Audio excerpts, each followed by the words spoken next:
Vous croyez être libre dans vos choix quotidiens, mais en réalité, vous êtes très influençable. À longueur de journée, on vous manipule par des techniques de plus en plus raffinées. Fini les vieilles affiches gentiment suggestives, la pub d'aujourd'hui malaxe vos neurones à coups d'émotions fortes, très fortes.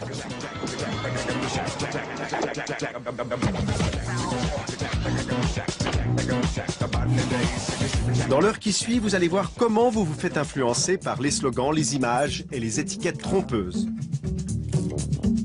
La preuve, nous avons rempli 2 bouteilles avec le même vin. 2 bouteilles portant des étiquettes différentes, l'une prestigieuse, l'autre médiocre. C'était le même vin et pourtant tous nos dégustateurs sont tombés dans le panneau. C'était les deux mêmes, c'était vraiment les deux mêmes.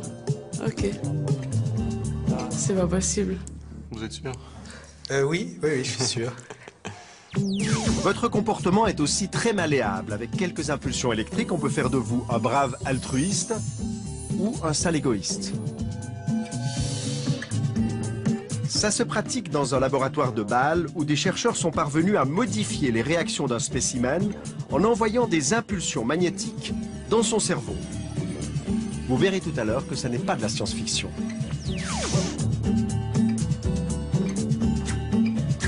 Vous allez aussi découvrir comment il est possible de manipuler votre mémoire et d'y implanter de faux souvenirs. Nous en avons nous-mêmes fait l'expérience. Nous avons convoqué des spécimens à une séance de cinéma. Quelque temps après, nous leur avons fait croire qu'une petite fille était également présente ce jour-là. Pour les tromper, nous leur avons envoyé une photo truquée. Et chose incroyable, ça a marché, le faux souvenir est devenu vrai. Je me souviens d'elle quand elle est entrée dans le cinéma. Et je me souviens d'elle parce qu'elle voulait se rendre utile en aidant à distribuer les cafés. Vous avez certainement de la peine à croire qu'on peut fabriquer un souvenir de toutes pièces. Alors en attendant l'explication complète tout à l'heure, venons-en à quelques leçons pratiques de manipulation.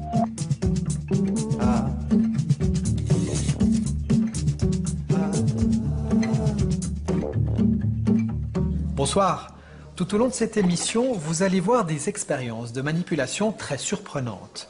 À longueur de journée et quasi en permanence, nous sommes mis sous influence.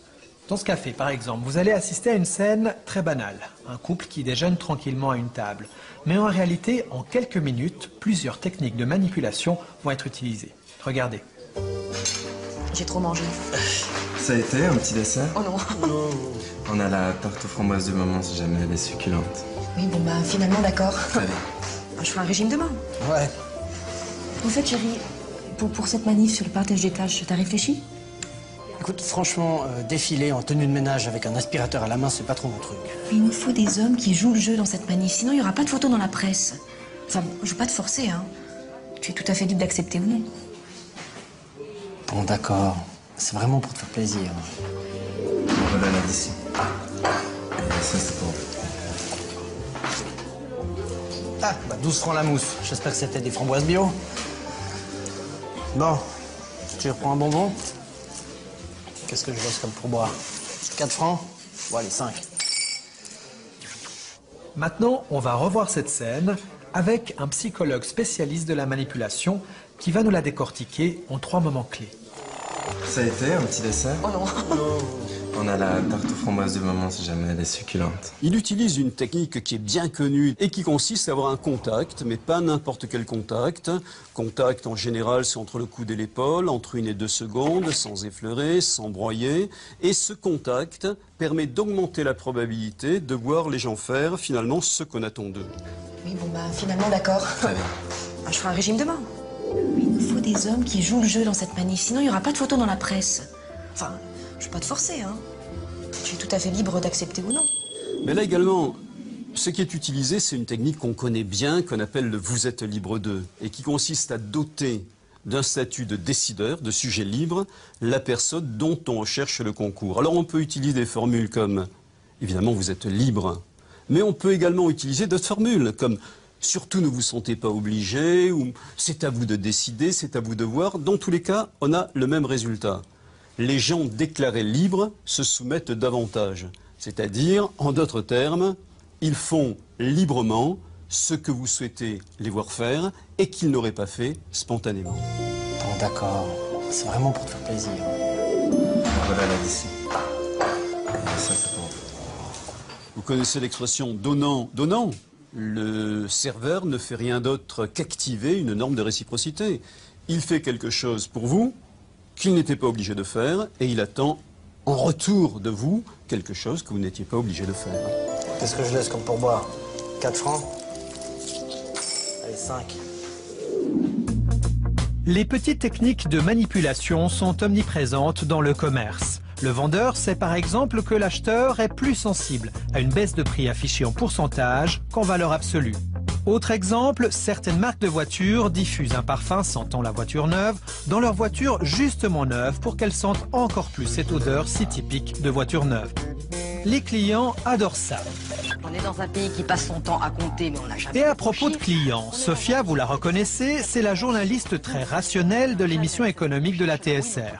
Elle passe ses journées à parler chiffres, budget et autres comptes transitoires. Et bien, une fois la porte du boulot fermée, ses envies et ses passions lui font perdre la raison. Exemple, lors d'une soirée de vente à domicile entre copines. Moi, j'étais partie en me disant, je vais dépenser maximum 200 francs. Ce qui me semblait déjà une coquette somme pour des bougies. Hein. Puis quand je suis passée à la caisse, ben, j'en avais pour, je crois, 450 francs. Mais comment Sophia en est-elle arrivée à dépenser 2 fois plus que prévu?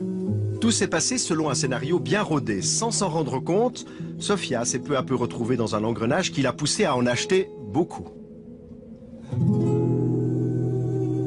Est-ce que vous identifiez à un moment une forme de mise sous influence subtile du groupe ou de la vendeuse? Du groupe, à l'évidence. C'est inconscient, évidemment. Mais quand vous vous ouvrez à une amie en lui disant « Écoute, mais là je crois que j'ai pas mal dépensé, mais j'ai encore envie de ce truc, là, de cette huile de massage, elle a l'air bien, la vanille et tout. » Ben, la copine, qu'est-ce qu'elle vous dit? Parce qu'elle vous veut du bien.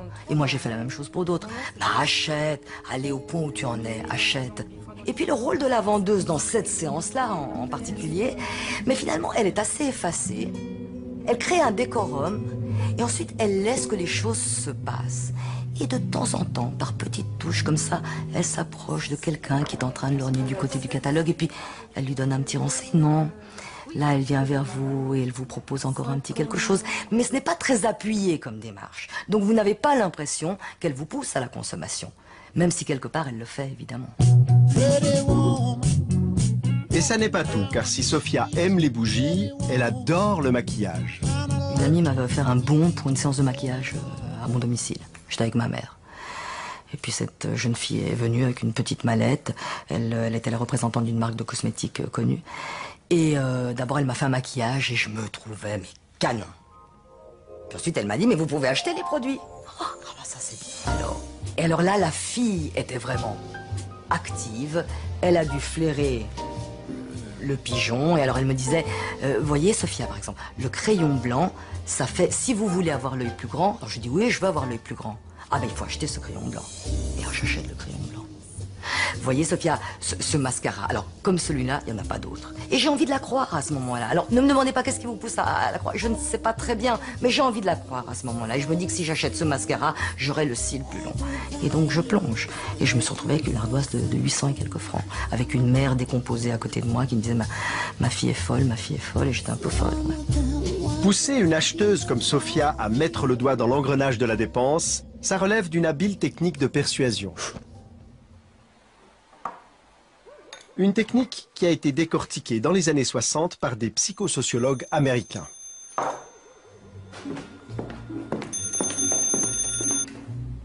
Hello, the Johnson residence.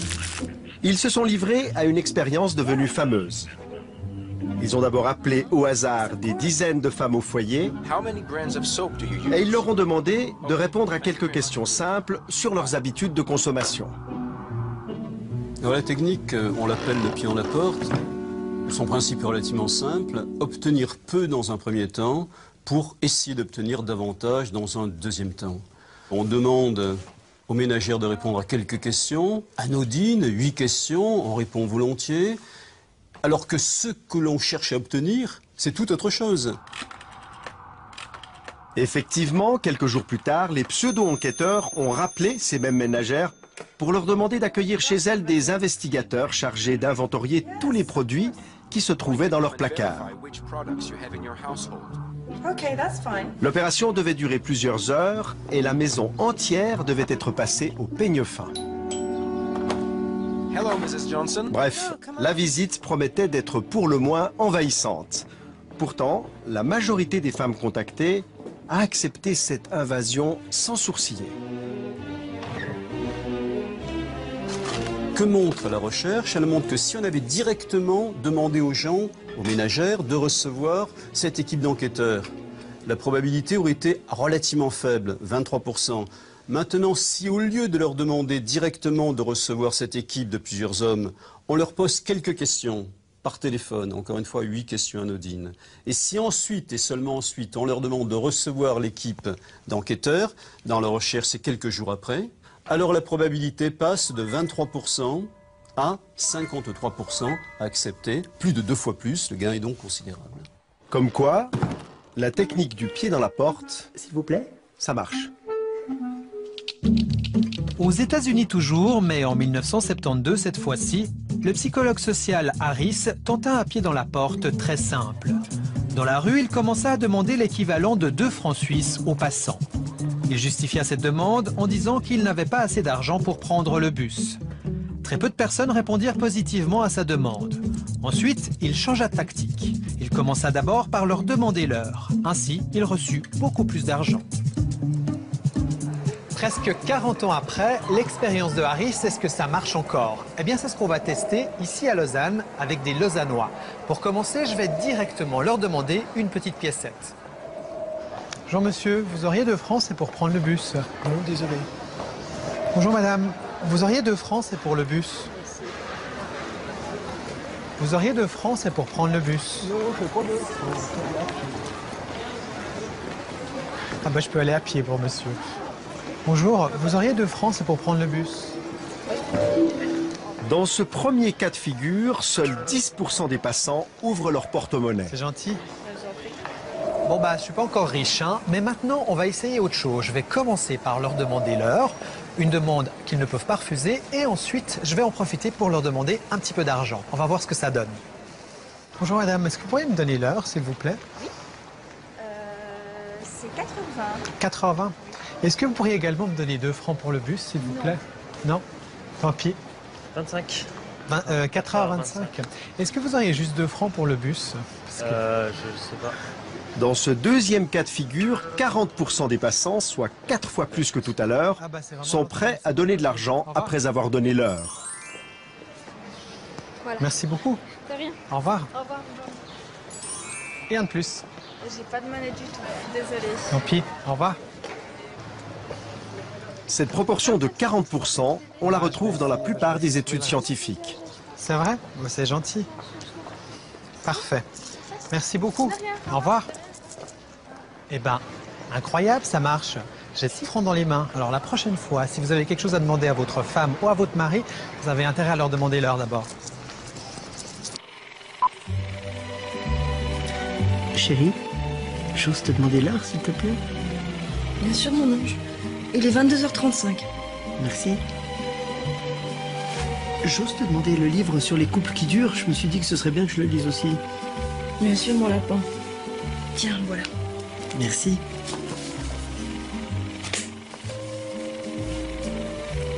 Chérie, j'ose te demander encore de... Enfin, on peut faire l'amour? Bien sûr, mon trésor. Ça marche. Dans cette autre expérience mise au point par le professeur Joule, on va voir comment on peut inciter un passant à devenir serviable. Au premier acte, Luigi se promène dans une rue déserte et laisse tomber négligemment un billet de 20 francs. But de l'exercice, voir si les passants vont lui rendre le billet.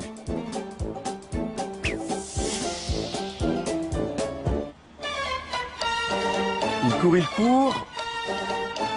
Lui, en tout cas pas.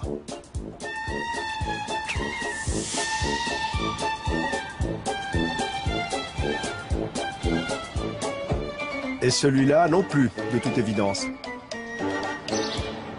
Et si on change de rue? Ah, une femme. Oui, allô? Oui? Ok, oui. Très bien. Oui. Bien essayé, mais pas très insistante. Non, pas forcément. Il faut dire que selon les recherches scientifiques, dans cette situation où ils ne se sentent pas observés, seuls 20% des passants rendent le billet. Voyons maintenant ce qui se passe si on ajoute une petite technique de manipulation dans l'histoire. Au deuxième acte, on fait intervenir un faux touriste qui demande son chemin. Salut. Tu sais où c'est le pont Bessières? Le pont Bessières, c'est le pont qui est juste là-bas. Okay. Juste le prochain là, c'est pas celui qui est là-bas? Non, ok, c'est cool. Là-bas. Merci, ciao. Pareillement. Cette fois, les passants commencent par rendre un service. Tous acceptent de renseigner le faux touriste et lorsqu'ils aperçoivent le billet, leur attitude change. Dans ce cas de figure, les recherches ont montré que 40% des passants rendent l'argent. Merci bien. Au revoir.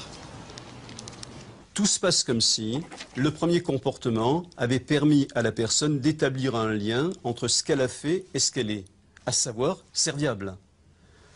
Elle n'était pas obligée d'expliquer où se trouve la gare, où se trouve le cours Mirabeau, ou la tour Eiffel. Elle n'était pas du tout obligée. Elle l'a fait.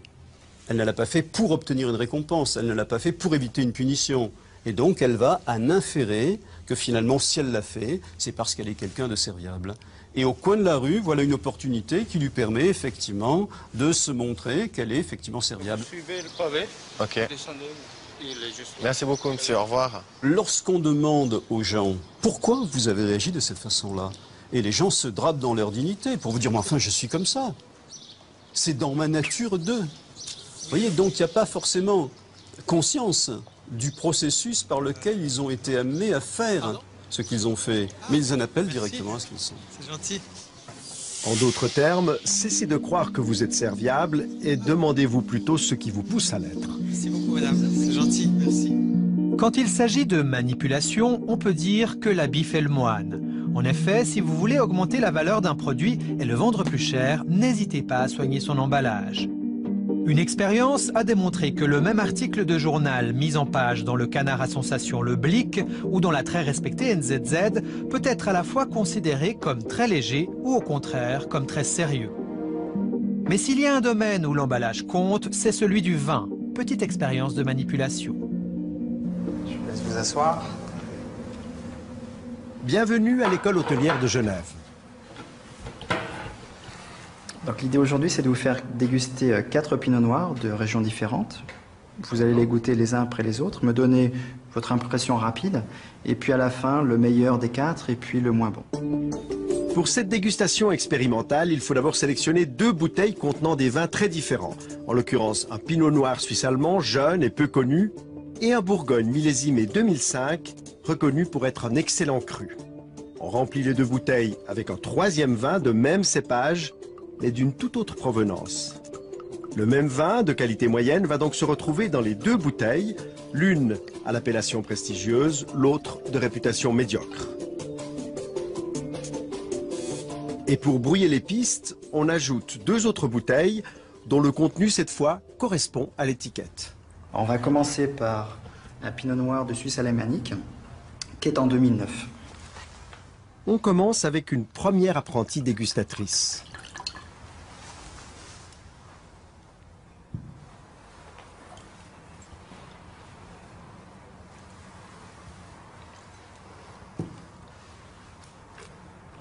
Il est bien de Suisse alémanique, on sent.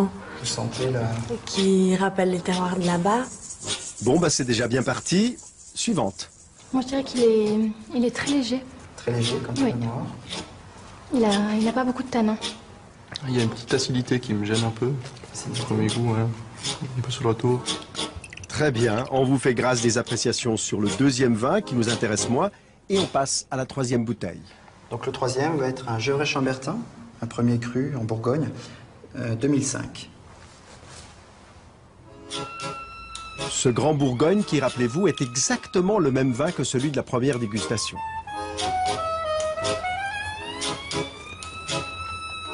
Voilà, il y a tout de suite plus... on sent que c'est autre chose, on sent que c'est un peu plus structuré déjà. Plus de structure, plus de longueur. Oui, aussi, tout à fait, oui. Oui, je préfère, oui. Préféré. Bon, je pense que c'est dû aussi au millésime 2005, c'est plus vieux. Moi, je trouve qu'il a un bon équilibre général. En bouche, peut-être un peu plus rond. Donc là, on a quelque chose d'un cran au-dessus. Un cran au-dessus. À mon avis. Donc 2005 aussi, le millésime joue pas mal sur la structure du vin. Le meilleur des 4 serait... Moi, j'ai préféré le troisième. C'est-à-dire le Gevrey-Chambertin. Le Chambertin. Et puis celui moins bon.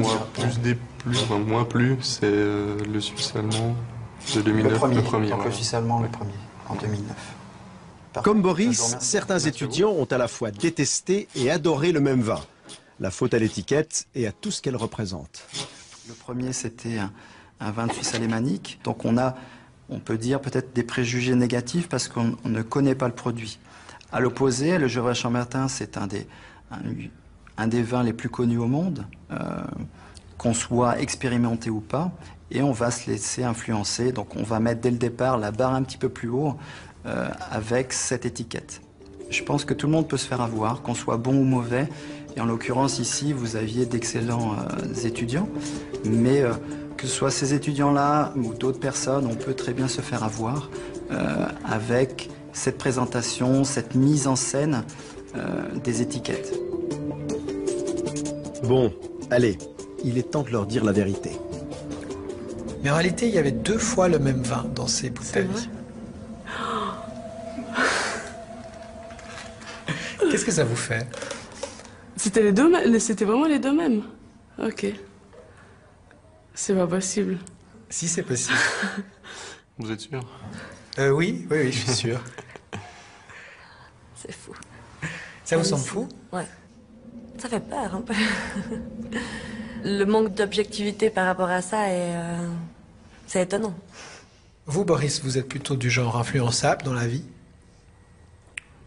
J'ai envie de dire non, mais après ce qui s'est passé à la dégustation, finalement, je pense que je suis un peu comme tout le monde. Je me laisse facilement influencer, surtout au niveau visuel, par les choses. J'essaye de garder un peu d'authenticité dans mes choix, mais c'est pas toujours facile. Et même après avoir découvert la supercherie, nos spécimens ont encore de la peine à croire qu'ils ont dégusté 2 fois le même vin. Pour eux, il y avait réellement une différence de goût. Et ça me surprend parce qu'il y avait quand même une différence pour moi entre le premier, donc le pinot noir. Le Hallower suisse allemand. Exactement, et le Chambertin pour moi était vraiment différent. C'est vrai que j'ai pas l'impression qu'ils avaient vraiment le même goût et le même nez. Donc, ça perturbe un peu. Ce phénomène de goût altéré, Ilke Plasman le connaît bien. En 2008, cette chercheuse allemande a procédé à une expérience similaire à la nôtre. Sauf qu'elle, elle a testé l'influence non pas de l'étiquette, mais du prix sur l'appréciation d'un vin.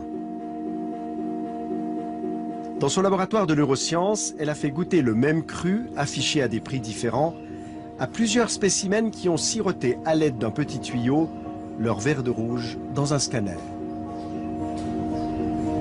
Okay, we're almost done. We have one more anatomical to go. That'll be about 1 minute, and after that, you're all done.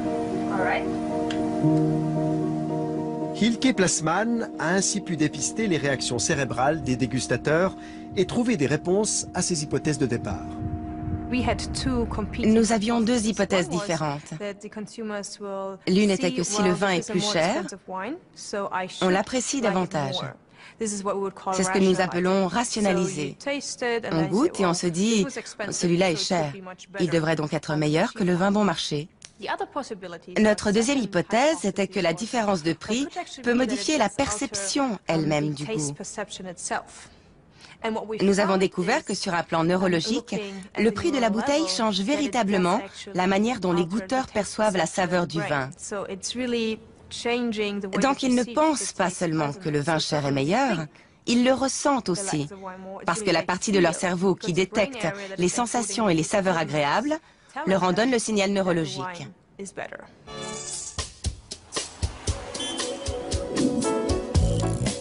Votre cerveau est constamment soumis à des influences. À longueur de journée, vous êtes stimulé, sollicité, tenté et même harcelé. Et parfois, quelques mots suffisent à vous faire changer de comportement. Démonstration pratique dans un couloir de la TSR où nous avons installé une caméra cachée. But de l'opération, reproduire une expérience réalisée aux États-Unis dans les années 90. Pascal Wagner, professeur de psychologie sociale à l'Université de Fribourg, nous a aidés à la mettre en place. Alors on veut voir si le fait de penser à une catégorie de personnes ou à un concept va influencer quelque chose d'aussi automatique que notre vitesse de marche, par exemple. Pour cette expérience, nous avons convoqué plusieurs spécimens et à leur insu, nous les avons filmés en mesurant le temps qu'ils ont mis à parcourir ce couloir avant de rejoindre une salle où ils devaient remplir un questionnaire. Léo, par exemple, a pris 15 secondes pour parcourir ce trajet. Pendant 5 minutes, il avait pour consigne d'écrire tout ce qui lui passait par la tête en relation avec les personnes âgées. Le but de l'exercice étant de le pousser à s'immerger dans le monde de la vieillesse.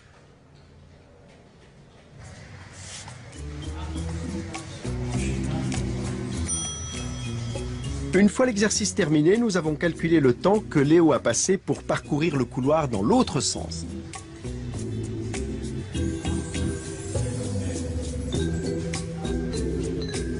Résultat, 16 secondes et 15 centièmes. Il a donc ralenti le pas au retour.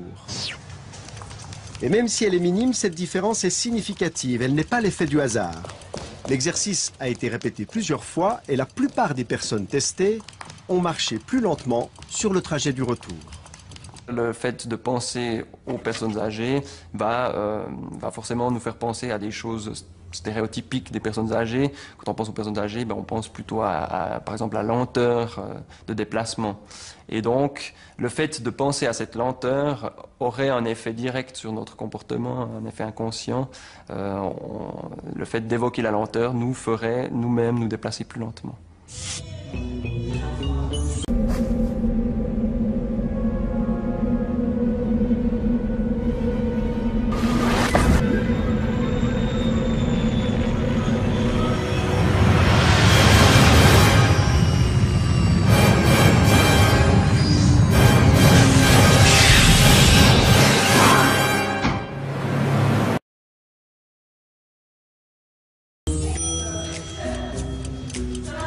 Le simple fait de penser à des personnes âgées a donc modifié le comportement de nos spécimens.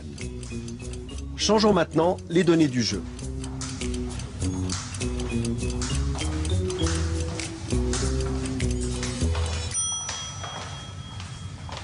Et regardons ce qui se passe si on remplace le questionnaire sur la vieillesse par un questionnaire sur la vitesse des athlètes et des sprinters.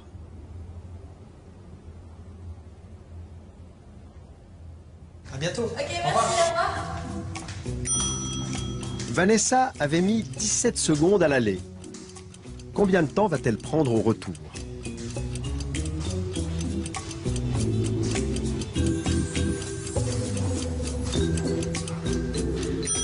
« 15 secondes, 2 secondes de moins.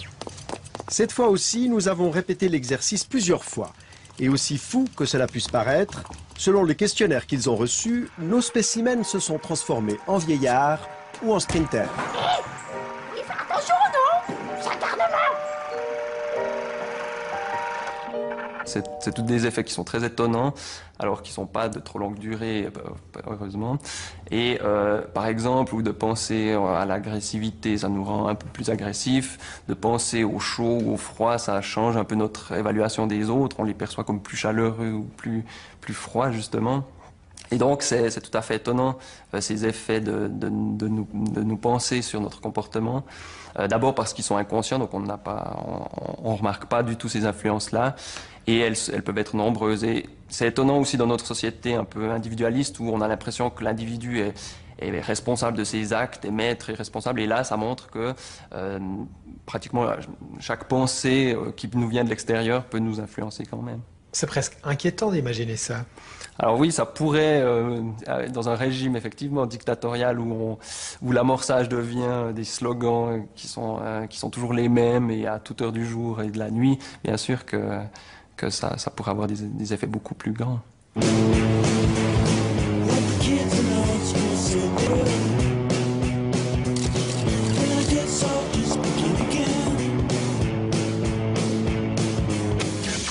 La publicité est bien entendu le domaine où l'influence joue un rôle capital. Influencer le consommateur, le pousser à acheter telle ou telle marque plutôt qu'une autre, voilà le défi de toute campagne publicitaire. Aujourd'hui, les spécialistes savent que pour vendre un produit, il est quasi inutile d'avancer des arguments rationnels, mais qu'il faut plutôt toucher nos émotions. Les subtilités de la pub n'ont plus de secret pour Martin Lindström. Ce jeune quadra danois, virtuose en marketing, est devenu le gourou des plus grandes marques de la planète. Coca-Cola, Nestlé ou encore Microsoft font régulièrement appel à lui. Lindström est un adepte du neuromarketing. Et pour savoir ce que vous pensez, vous les consommateurs, il ne recourt ni aux sondages ni aux statistiques. C'est votre cerveau qui l'intéresse. Plus nous arriverons à comprendre précisément le comportement inconscient, plus ce sera facile de contrôler les préférences des consommateurs pour une marque plutôt que pour une autre. Pour observer l'impact des pubs dans la tête des consommateurs, Martin Lindström s'est servi d'un électroencéphalogramme. Il a mesuré la réaction cérébrale de dizaines de téléspectateurs qui regardaient la version américaine de La Nouvelle Star. Une émission sponsorisée par plusieurs marques qui cherchaient à se profiler. Pour certaines, ça a été le bide. Ford était en fait la marque qui a le moins bien réussi. Pourquoi? Eh bien, c'est très intéressant. D'abord, on se demande ce qu'une voiture a à faire avec un concours de chant. Tout à coup, les téléspectateurs voient une voiture au milieu du show et ils pensent « mais ça n'a rien à voir ». Et chose intéressante, cette pensée n'apparaît pas dans la partie consciente de leur cerveau, mais dans leur inconscient. C'est presque comme s'ils se disaient « hé, je suis en train de regarder une émission en ce moment, pourquoi diable doit-elle être interrompue par une voiture ?» Alors le cerveau se dit à lui-même, comment est-ce que je peux me débarrasser de cette information? Et il se débarrasse du nom de la marque, Ford. Ce résultat de notre recherche était choquant pour Ford parce que nous avons découvert que le cerveau a littéralement gommé la marque car il ne voulait pas que l'émission soit interrompue. À la poubelle donc, les 26 millions de dollars investis par Ford. Alors que Coca-Cola, plus discret, a brillamment réussi sa campagne. Ils ont placé des indices subliminaux dans le décor. On voyait Simon Cowell en train de lever un verre de coca en faisant « ah » ou on apercevait un canapé avec une forme bizarre correspondant au galbe arrondi de la bouteille de coca, ce qui est la signature de la marque. Ils plaçaient donc systématiquement ces formes arrondies dans le décor pour que, de manière inconsciente, on se dise tout d'un coup « Hé, j'ai vraiment envie d'un coca », mais sans savoir pourquoi. Et le fait de ne pas savoir nous rend moins sceptiques, et ainsi il y a plus de chances qu'on court vers le frigo pour y prendre un coca. La publicité allusive peut être diablement efficace. Martin Lindström l'a expérimenté lui-même. Nous avons fait une expérience avec une marque de cigarettes connue. Nous avons installé 2 affiches dans Los Angeles. Sur l'une, il y avait un cow-boy qui regardait le paysage. Sur la deuxième affiche, il y avait le même cow-boy, mais cette fois-ci avec le nom de cette marque. Et devinez ce qui s'est passé. Avec le logo, l'impact publicitaire était 2 fois moins efficace que sans le logo. On sait donc aujourd'hui que si on vous dit le nom d'une marque, vous êtes moins influencé parce que vous devenez méfiant. Vous vous dites « Hey, ils veulent me persuader d'acheter plus, mais je ne veux pas ». Mais en voyant le cow-boy, vous pensez « Hey, j'ai envie d'une cigarette ». Et dans ce cas, vous êtes sous influence. Les pubs les plus percutantes au monde sont des pubs sans logo. Par exemple, les écouteurs blancs. Il suffit de les regarder pour savoir que c'est un iPod, que c'est Apple. Ce qui va arriver à l'avenir, c'est que les marques vont être dissimulées. Les produits ne vous diront pas qui ils sont. Vous le devinerez. Et quand vous le devinez, il arrive 2 choses. D'abord, votre filtre de scepticisme baisse. Et ensuite, vous êtes en interaction avec le produit. Quand vous êtes en interaction, vous vous souvenez de beaucoup plus de choses que si vous êtes juste un observateur passif. À l'avenir, le logo va donc disparaître et les symboles vont prendre le dessus. L'odeur de la voiture, la sonnerie du téléphone, le toucher de la télécommande. Et toutes ces choses vont raconter une histoire indirecte sur la marque et c'est vous qui allez deviner qui c'est. On fait disparaître les logos et on fait appel à d'autres sens que l'ouïe ou la vue. Désormais, c'est votre odorat qu'on titille. Exemple, dans un supermarché. Les grandes surfaces ne placent pas la boulangerie près de l'entrée parce que c'est la meilleure place pour y faire du pain. En réalité, c'est le pire endroit du point de vue opérationnel. Mais sur le plan sensoriel, c'est un endroit idéal. Parce que l'odeur du pain qui sort du four est irrésistible. L'odeur est le seul stimulus sensoriel qui contourne la partie irrationnelle de notre cerveau. Il touche directement aux émotions. On ne peut pas y résister. On se dit, je commence à avoir faim. Et évidemment, plus on a faim, plus on achète. Lutter contre l'influence de la pub, c'est la bataille de David contre Goliath. Et dans cette histoire, David s'appelle Rémi Douat et il vit à Paris. Moi, en tant que passant, en tant que citoyen, en tant qu'individu dans la ville, je me sens agressé par cette publicité. Moi, je ne suis pas un anti-pub fervent. Je trouve que c'est normal de communiquer sur ce que chacun dans la cité fait. Voilà. Et parmi ces choses, il y a des produits, donc on communique sur ces produits. Mais là, on a passé, depuis de nombreuses années maintenant, une étape supérieure où tout est communication et tout est publicité.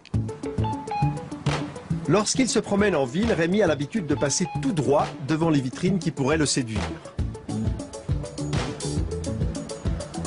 Mais pour nous, et à titre exceptionnel, il s'est arrêté devant l'une d'entre elles, histoire de nous expliquer sa vision des choses. Ce qu'on voit simplement dans cette vitrine, en regardant comme ça, c'est que c'est très peu cher. Et le peu de qualité, entre guillemets, du décor peut donner l'impression qu'en effet, ça va être un magasin pas cher et qu'on a tout intérêt à rentrer là-dedans. En fait, on est très tenté de rentrer. D'ailleurs, nous aussi, on était tentés de rentrer, mais avec une caméra, ça n'a pas été possible. Le magasin veut protéger ses techniques de vente bien rodées. C'est donc Rémi qui va nous en parler sur le trottoir. C'est en fait une technique d'identification poussée à son maximum, où en fait on a affaire non pas à des vendeurs, mais on a affaire à des potes qui sont des individus, qui sont tous fringués différemment et qui ont des cheveux voilà, qui pourraient me ressembler, qui l'un va avoir un piercing, l'autre va avoir une crête sur la tête et on va se dire je peux me reconnaître dans celui-là, pas dans celui-là, mais dans celui-là je me reconnais. Alors que dans un magasin où on aura une homogénéité chez les vendeurs, si vous ne vous reconnaissez pas, ben, ils ne sont pas de votre bande. Donc il y a une distance automatique qui se crée. Et là ce qui se joue c'est tout différent, c'est quelque chose de l'ordre de la proximité immédiate.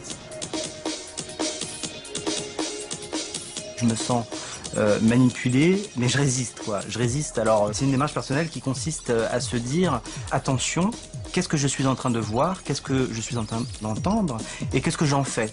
C'est une lutte, voilà. C'est une lutte pour que cet acte d'achat soit le plus possible le fruit de mon désir et de mon choix, et non pas qu'on m'impose d'avoir des désirs qu'en réalité je n'ai pas. Par exemple, l'iPhone qui envahit aujourd'hui le marché. On voit bien que l'esthétique de la communication de la marque qui fait ça m'est tout à fait destinée, enfin à moi et mes contemporains. On est un certain nombre à être la cible de ça. Et ça me met en colère, hein, parce que je me reconnais dans ce qu'ils font. Jusqu'à présent, j'ai toujours pas acheté, ni d'iPhone, ni d'iPad. Je me reconnais dans ce qu'ils font. Autour de moi, on me dit, t'as toujours pas d'iPhone, t'as toujours pas d'iPad. Donc c'est de la publicité en rhizome, ça c'est de la publicité rampante, en fait, et dont, en fait, mes prochains, dont les concitoyens, mes voisins, sont les relais, eux aussi. Donc là, vous êtes tenté? Oui, je suis tenté, ouais. J'avais beaucoup d'affection pour la publicité d'il y a 50 ans. Acheter le savon, blabla. Je trouvais ça très bien. Quand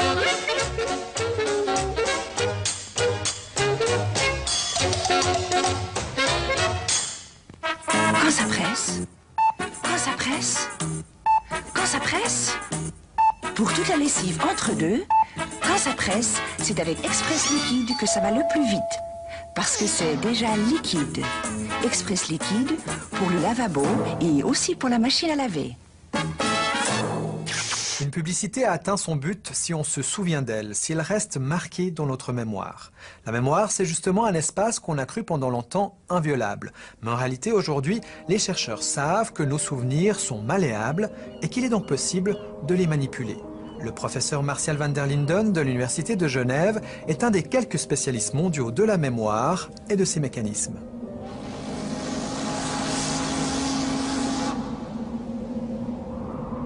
Ce que j'ai en mémoire, est-ce que c'est quelque chose que j'ai imaginé ou est-ce que c'est quelque chose que j'ai réellement vécu? Le professeur van der Linden a mis au point une expérience qui prouve combien il est facile de confondre la réalité avec l'imaginaire. On projette à des spécimens plusieurs mots de la même famille, par exemple des vocables associés à l'idée de montagne, mais sans jamais leur montrer le mot montagne. On leur demande ensuite s'ils se souviennent des mots qu'on leur a présentés, et cette fois-ci on y inclut le mot montagne. Au final, la plupart des spécimens se disent certains d'avoir vu ce mot. En ayant vu les différents mots reliés au mot montagne qui n'a pas été présenté, la personne, elle a généré, ou le mot a été associé automatiquement, elle a vu une montagne, ou elle a associé tout ça au mot montagne, et ultérieurement, elle ne peut pas faire la distinction entre ce qu'elle a imaginé et ce qu'on lui a présenté. Et d'une certaine manière, elle l'a en mémoire, puisqu'elle l'a généré. De quoi remettre en question l'idée d'une mémoire infaillible. La plupart des chercheurs actuellement dans le domaine de la mémoire considèrent effectivement que la mémoire, c'est un processus de construction. Quand on met en mémoire, on construit un souvenir en fonction de nos croyances, de nos valeurs, de nos buts, de nos conflits. Et de la même manière, quand on récupère un souvenir, on va récupérer ce qui correspond à nos buts, nos croyances, nos valeurs. Donc c'est vraiment un processus de construction. On est loin de la métaphore de l'ordinateur ou de l'appareil photographique. Vous voulez dire quoi, du disque dur qu'on aurait... Voilà, on construit nos souvenirs.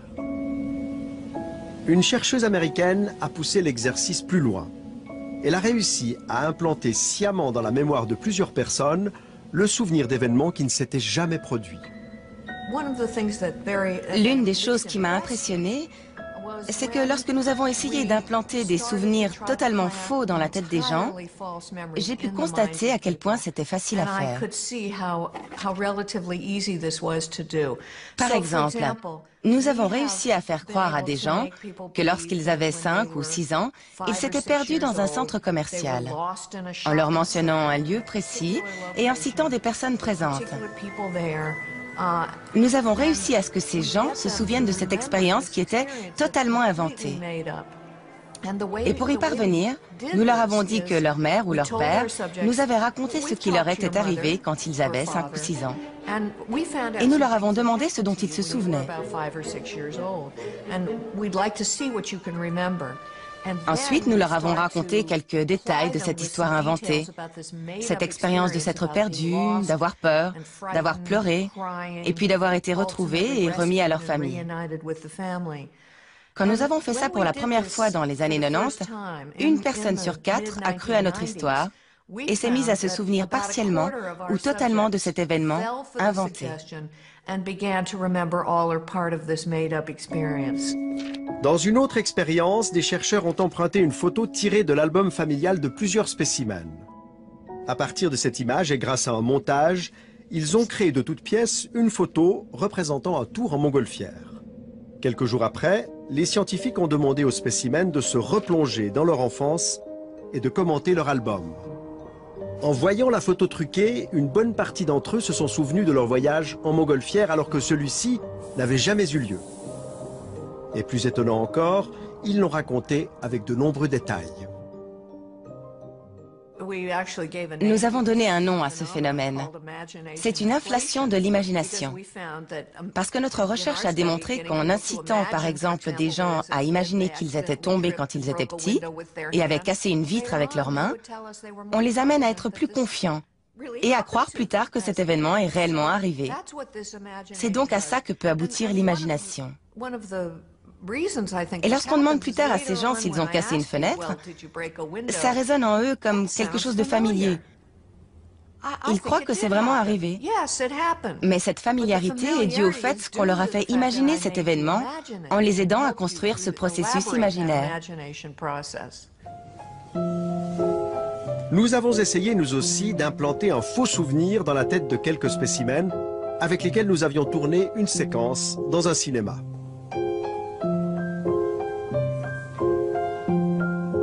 Quelques mois plus tard, nous les avons invités à un apéritif.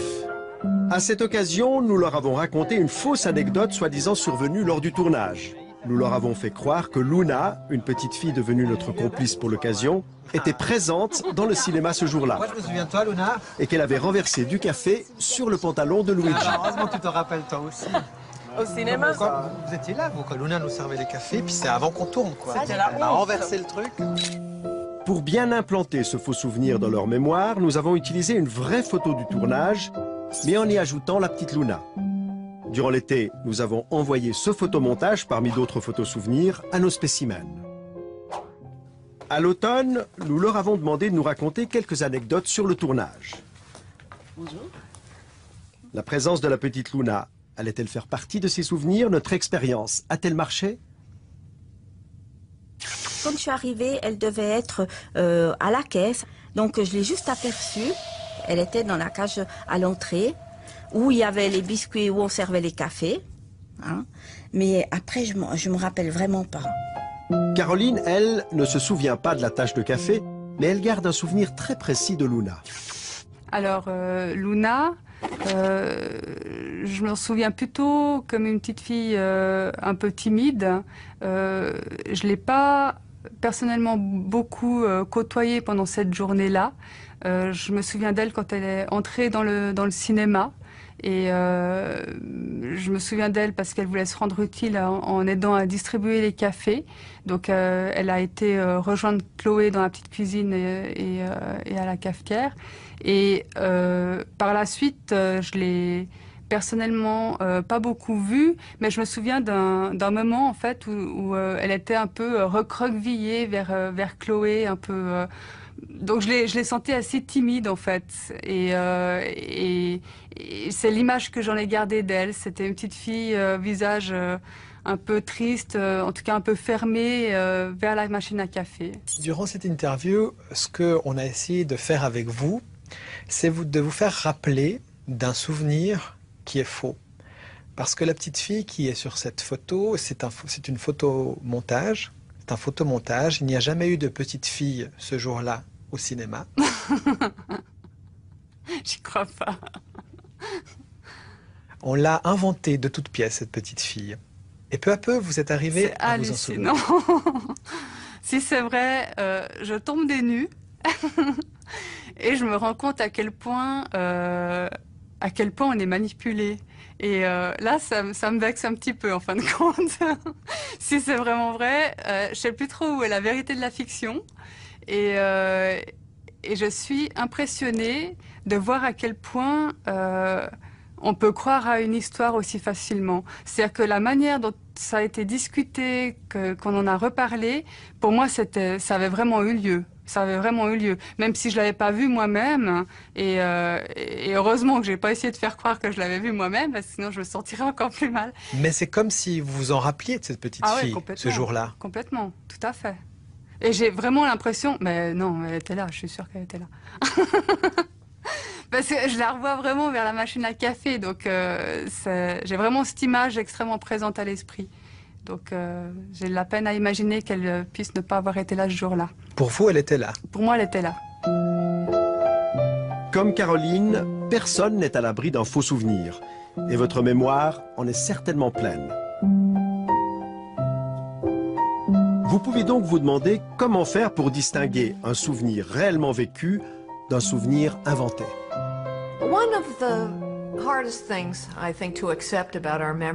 L'une des choses les plus difficiles à accepter concernant notre mémoire, c'est que, sans vérification, il n'y a aucun moyen valable de savoir si un souvenir est vrai ou s'il est produit de l'imagination, des rêves ou d'un autre processus.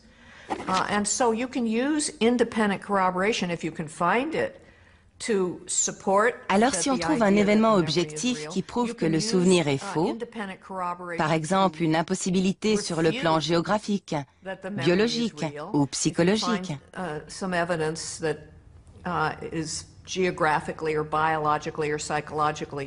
alors on sait que ce souvenir est inexact. Mais sans cet événement objectif, il est quasiment impossible de faire la différence entre un vrai souvenir et un faux.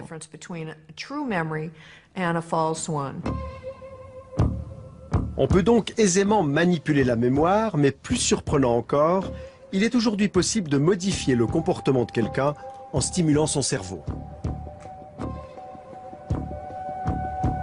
C'est l'exploit qu'a réalisé Daria Knorr, professeure au département de psychologie sociale et affective de l'université de Bâle. Cette neuroscientifique de réputation internationale connaît de près les méandres du cortex préfrontal latéral, une zone qui joue un rôle important dans la prise de décision. Daria Knorr a mis au point une technique permettant de désactiver temporairement cette zone, donc d'influencer directement votre comportement et vos décisions. Nos recherches démontrent clairement, nous l'avons constaté à travers 9 études, que lorsque nous stimulons une zone bien précise sur la partie frontale du cerveau, les gens peuvent changer de comportement en devenant par exemple plus impulsifs ou moins corrects. Et on peut agir aussi sur d'autres dimensions du comportement. Démonstration concrète avec un jeu d'argent auquel participent par ordinateur une douzaine de spécimens. Ils reçoivent tous une certaine somme d'argent qu'ils doivent partager avec un autre joueur placé dans une pièce annexe, appelons-le Max, à qui ils font une proposition de répartition. Si l'offre est injuste, inéquitable, Max va généralement la refuser. Et personne ne reçoit l'argent. Lorsqu'on est confronté à une offre inéquitable, on est face à un conflit. D'un côté, on aimerait avoir l'argent, mais de l'autre, on trouve l'offre tellement injuste qu'on a envie de la refuser pour punir celui qui la propose. On est donc face à ce dilemme et on le résout en punissant celui qui viole les règles établies en faisant une offre inéquitable.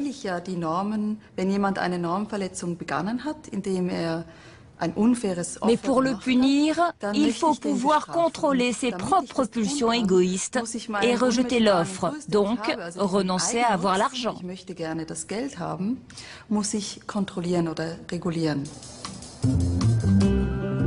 Au nom de l'équité, Max se prive donc d'un peu d'argent et il inflige une punition à l'autre joueur qui sera aussi privé d'argent. Mais ça se passe très différemment si on intervient directement dans le cerveau de Max et qu'on lui administre à travers le crâne des stimulations magnétiques. Une intervention que Daria Knorr a reconstituée pour nous. Indolore et non invasive, les impulsions magnétiques pénètrent dans le cortex préfrontal et en neutralisent une petite zone. Dès lors, le comportement de Max sera totalement modifié. Il ne prendra plus les mêmes décisions.